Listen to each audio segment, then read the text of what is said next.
هاي يا بنات، عاملين ايه؟ يا رب كلكم تكونوا بخير ويومكم جميل وانتوا اجمل وانتوا بتحضروا فيديو النهارده فيديو مختلف تماما، لانه انا النهارده هقول لكم على لاين السكين كير بتاعي الاخير من براند واحده بس، وهي براند ديرماتيك. فالفيديو ده هيكون مهم جدا جدا ليكي، لانه انا هتكلم النهارده عن اشهر واكتر المنتجات مبيعا في ديرماتيك، وخصوصا المجرم ده، سيرم الذهب عيار 24 بالكافيار من ديرماتيك.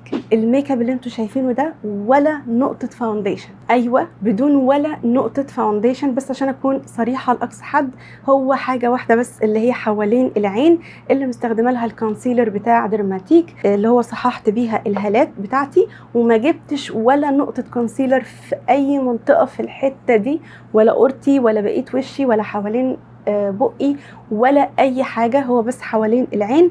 وده علشان للمصداقيه، انه ما عنديش ولا برودكت بتكلم فيه عن المنطقه بتاعت حوالين العين فاكون طالعه لكم كده. والهدف من كده ان انا اوريكم انه كل ما تهتمي ببشرتك وكل ما بتشتغلي عليها وعلى صحتها، انتي بالتدريج هتبتدي تقتنعي انه الفاونديشن مش اجباري ومش لازم في الحياه، وانه ان شاء الله كل شويه انا كهدير بقلل من الطبقات اللي على بشرتي. وانا متفائله ان انا هفضل كده لغايه ما يبقى الموضوع ريتاتش كده مش طبيعي، مش هقول لك تاتش، لا ريتاتش كمان. طب يا بنات، اول حاجه حابه اكلمكم عنها هي المجموعه دي من ديرماتيك، ودي اسمها ريفاين. والمجموعه دي يا بنات بتتكون من 3 منتجات. اول حاجه الغسول، وبعد كده التونر، وبعد كده الكريم المرطب. والمجموعه دي حلوه قوي قوي للبنات اللي بشرتها دهنيه لمختلط. فمثلا عندي الغسول يا بنات اسمه ريفاين بيوريفاينج كلينزنج جل. الغسول ما شاء الله حجمه كبير جدا جدا، 150 مللي. انا بستخدم في الغسول ده من رمضان لغايه النهارده، وعايزه اقول لكم ان هو لسه فيه. وده لانه حرفيا انت ما بتحتاجيش فيه غير حبه يعني من البرودكت قد حبه الترمسيه، مش محتاجه اكتر من كده نهائيا.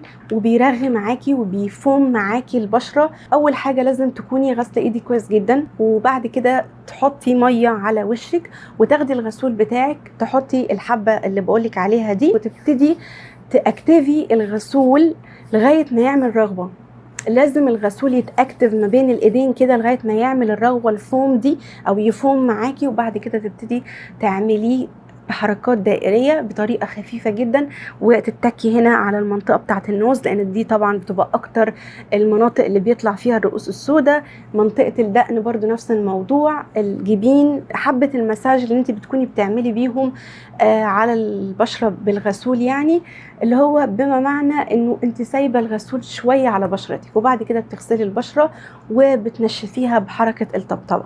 انا بصراحه عجبني جدا وبنصح بيه، من الغسولات الاقتصاديه الحلوه اللي هتحطي فيها فلوسك وهتقعد معاكي فتره محترمه وهتعالج بجد. تاني برودكت معانا في المجموعه دي يا بنات انا بسميه المعجزه، التونر المعجزه.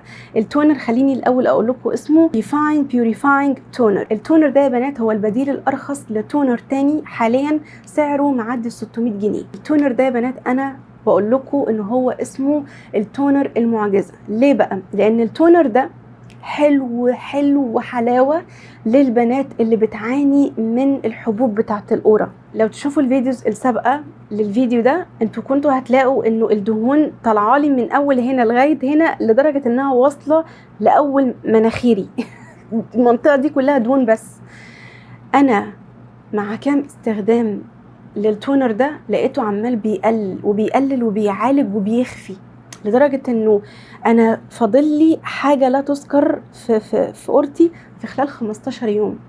يعني انا ما كملتش، حتى ما قطعتش معاه شهر، لا 15 يوم حرفيا لقيت ان الموضوع بيقل وبيخف والدنيا بتنضف. ويعني لا، التونر بقول لكم جبار. حتى لو مش هتجيبي المجموعه كامله، هاتي التونر ده وشوفي هيعمل ايه مع الفسافيس والحبوب والدهون اللي بتطلع تحديدا لمنطقه القوره يعني او الجبين.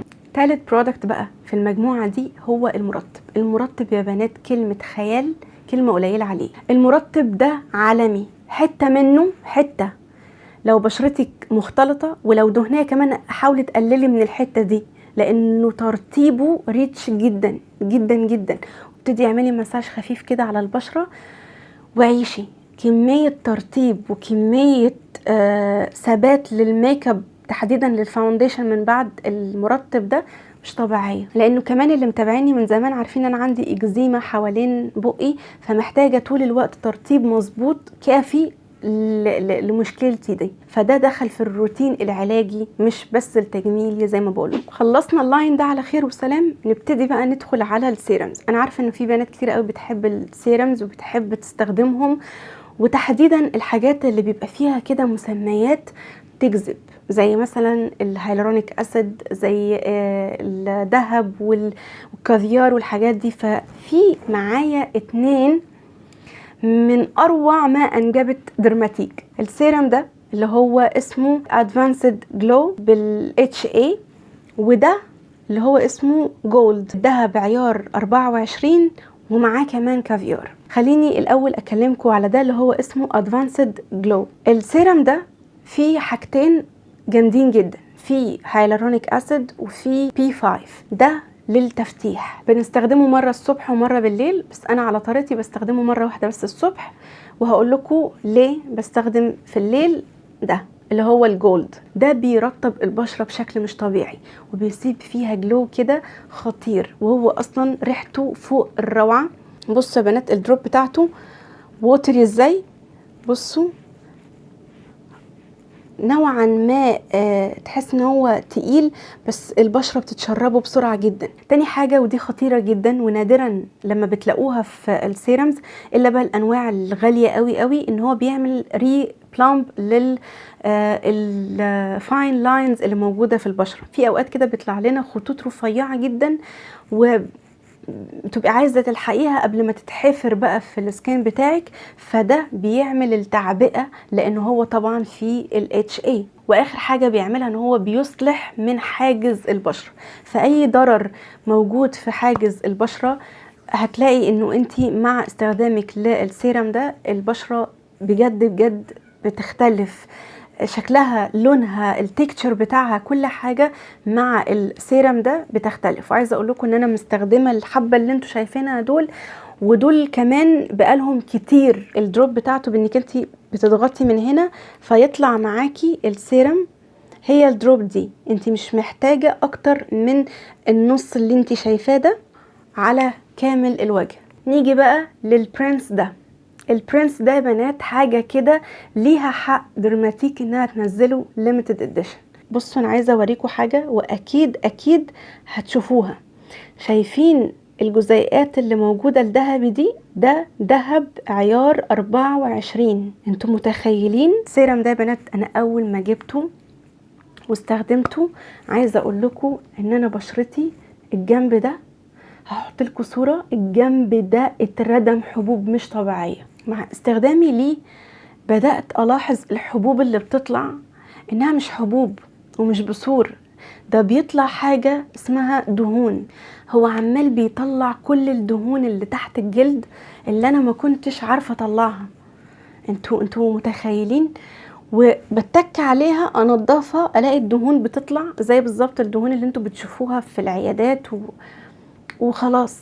اول ما تنضف وتختفي ما بيطلعش مكانها حاجة تاني، عمال يشتغل تطهير للمنطقة دي. فانا لما اتواصلت مع حد من الشركة قال يا فندم البرودكت ده مضاد للبكتيريا، اي بكتيريا موجودة في بشرتك جوه دهون ده بيطلعها بينضفها لك. فرحانة جدا باللي عمال بيطلع من بشرتي لانه انا عارفة ان البشرة عمالة تنضف. بصوا الانواع بتاعت السيرم ووتري ريتش قوي قوي، انتوا شايفين بيعمل ايه لما بيتحط على البشره. فان شاء الله هكمل معاه للاخر وهديله لغايه ما العبوه كلها تخلص، مش هوقفه ابدا، لانه انا متاكده انه وانا بستخدمه هو قاعد بينظف البشره بعمق. وطبعا لو هتستخدمي ميك اب لازم يكون في ميك اب ريموفر يكون يعني قد الاول، اللي هو هيشلك كل الميك اب اللي موجود على البشره. انا كنت بستخدم برودكت بمنتهى الامانه من كليو، عجبني جدا وخطير جدا وخلصته. ودلوقتي بستخدم بتاع درماتيك اللي هو البينك ده. وده يا بنات مش بس مزيل ميك اب، لا ده هو كمان مثل ووتر، وبيرطب البشره وبيلطفها. يعني لو في اي تهيج في البشره او حاجه هو بيلطف من التهيجات. وعايزه اقول لكم ان هو خطير خطير خطير.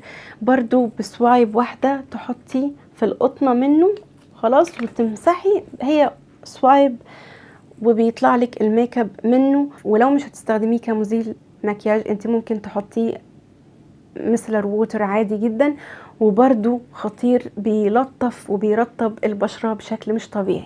واكيد بعد الروتين العظيم ده مش هنسى ان انا انصحكم بالسان بلوك.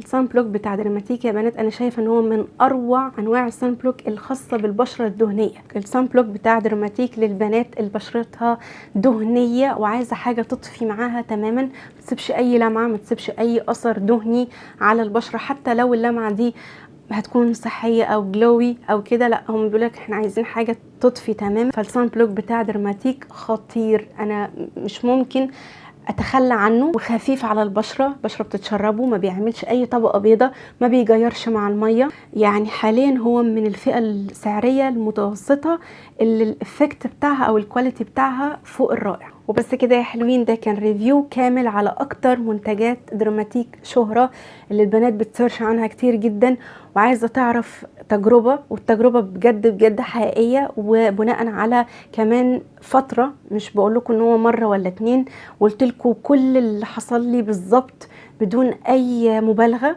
وقلت لكم ايه اللي هكمل فيه وايه اللي عجبني وعمري ما هقطعه من الروتين بتاعي. وليكوا طبعا في الاخر حرية التجربة، ولو جربتي اي حاجة ما تنسيش تقولي لي رأيك فيها الكامل، سواء ايه اللي عجبك او ايه اللي انت حابة تجربيه من الفيديو بعد ما شفتيه دلوقتي. ولو عجبك الفيديو لايك كبيرة وشير مع صحباتك عشان هم كمان يستفادوا، واشتركوا في القناة. وشكرا على وصولنا 100,000 ان شاء الله. استنوا فيديو كده احتفال بالدرع، حاجة خفيفة وبس كده. اشوفكم دايما على خير، هتوحشوني للفيديو اللي جاي. سلام.